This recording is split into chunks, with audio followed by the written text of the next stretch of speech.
Iran appears to be escalating from calls for legal reckoning to rhetoric that openly invokes Trump's execution, sharply raising tensions around the dispute. Tehran's daily press puts Trump in the crosshairs and declares that revenge is now certain.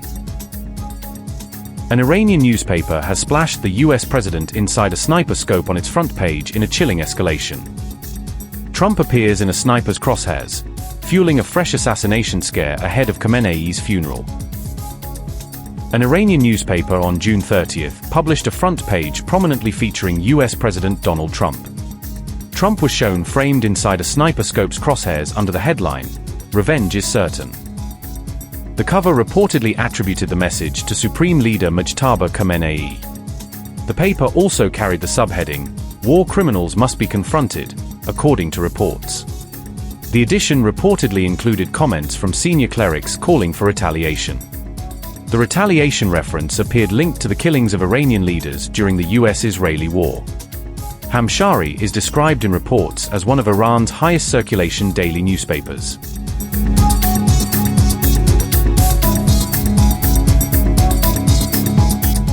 As talks between America and Iran continue, Tehran has issued a fresh threat aimed at President Trump, a development that commentators say injects a provocative element into fragile diplomacy and signals that hardline voices in Iran are vying to shape the negotiation agenda. A representative of Iran's supreme leader was reportedly behind the threat, according to Iran International, a detail that underscores how statements tied to the highest levels of Iran's political system can carry outsized weight in both domestic debates and international signaling.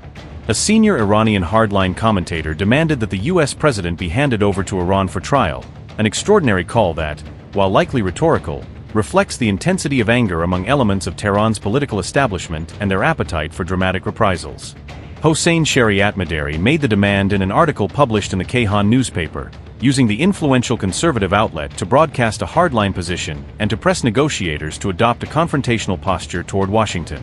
The hardline commentator said Trump should be handed over for trial in Iranian courts, repeating a partisan and legally fraught proposal that analysts say is intended more to rally domestic supporters than to outline a practicable legal course. Shariatmadari framed this demand as Iran's first negotiating condition, asserting it should be non-negotiable, a stance that highlights the role of maximalist rhetoric in shaping public expectations about what constitutes acceptable diplomatic outcomes. He also urged Iran's negotiators to refuse direct talks with Trump or his representatives, arguing that engaging with a former president would compromise Iran's position and legitimize an interlocutor he depicted as untrustworthy and politically tainted. Instead, Shariatmadari proposed negotiating with a delegation composed of members of the U.S. Congress, a suggestion meant to delegitimize the executive-to-executive channel and to force a different, more politically fractured form of engagement.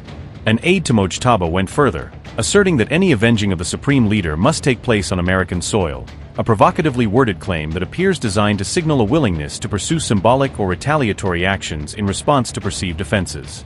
These comments reflect the views of a prominent hardline voice in Iran, capturing the intense domestic pressure on negotiators from factions that view concessions as unacceptable and that favor punitive measures against perceived adversaries. The article did not state that the proposal represented an official government position, and Tehran's negotiating team has continued to emphasize formal diplomatic channels, suggesting a gap between hardline commentary and the pragmatic choices of state actors.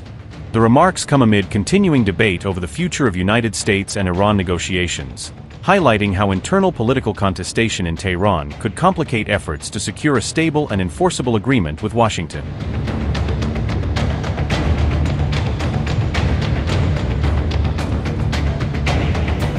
Iran has called for a new Gulf security order that excludes the United States and all other outside military powers from the region. Iranian Foreign Minister said Tehran is ready to help establish a new regional security framework led by countries within the Gulf. Araghchi said recent wars had demonstrated it was time for Gulf nations to take responsibility for safeguarding their own security. Araghchi made the remarks after holding talks with Iraq's national security advisor, according to Iran International. The foreign minister said the proposed regional framework should also promote broader economic cooperation among neighboring countries. Araghchi argued that lasting regional stability could only be achieved through closer coordination and cooperation among Gulf states. He said military powers from outside the region should have no role in shaping the proposed future Gulf security architecture.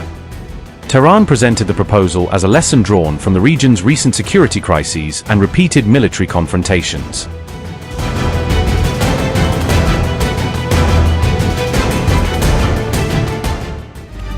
IRGC-affiliated FARS said a commentary discussing nuclear weapons did not represent the agency's official editorial position or policy.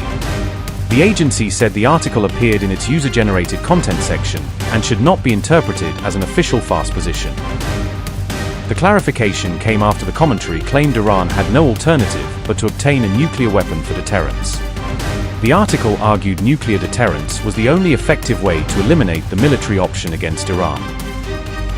The commentary also claimed a nuclear weapon could help keep any future conflict with the U.S. and Israel under control.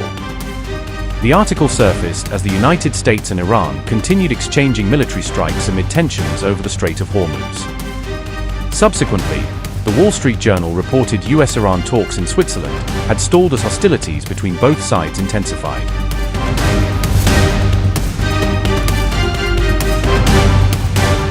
However, Reuters reported the United States and Iran would continue negotiations as both sides sought to preserve the interim memorandum of understanding. A U.S. official told Reuters the technical discussions would address every major provision contained in the interim memorandum of understanding. The official said commercial shipping would continue moving freely through the Strait of Hormuz while negotiations remained underway. Axios, citing U.S. officials, also reported Washington and Tehran had agreed to halt hostilities while diplomatic efforts continued. The report said both sides were expected to meet in Doha later this week to address their dispute over the Strait of Hormuz. The diplomatic push came after an Iranian official said the planned June 28 talks had been abandoned following recent U.S. strikes. Tehran said the conditions outlined in the interim memorandum of understanding had not been fully implemented before any fresh negotiations. Well, the president's patience isn't going to last forever. Discussions are ongoing, particularly at a technical level of how to get inspectors in, the downblending, and the other pieces that are focused on ensuring Iran never has a nuclear weapon. But they need to understand their leverage is diminishing by the day. The Gulf Arabs are creating all kinds of alternatives to the Straits of Hormuz. The UAE is moving oil through its pipeline that it's expanding. The Saudi Arabia is moving oil through its pipeline that it's expanding. We will create alternatives to our basing posture there. We will harden some may go underground, others will move. So this leverage that Iran thinks it has now is diminishing faster and faster, literally every week as we speak. And meanwhile, that this is in violation of international law. Even the Chinese government has said you cannot be taking tolls or fees. Iran was apparently relying on Oman across the waterway to help it set up this new infrastructure. And now Oman, just yesterday, has rejected the idea of tolls or fees. So they're completely isolated here. President Trump's not going to stand for it. And meanwhile, we continue to move ships out by the dozens every day. And world oil prices are not just stable, they're dropping. So Iran's attempt to hold the world hostage and their economies hostage are completely failing. So Iran, as Secretary Rubio just said, Iran has a choice to make. It's going to be a responsible nation, or it can continue down this path to absolute ruin. And don't think for a second that President Trump isn't going to leave every option on the table to achieve not just our aim, the entire world's aim, that Iran never has a nuke.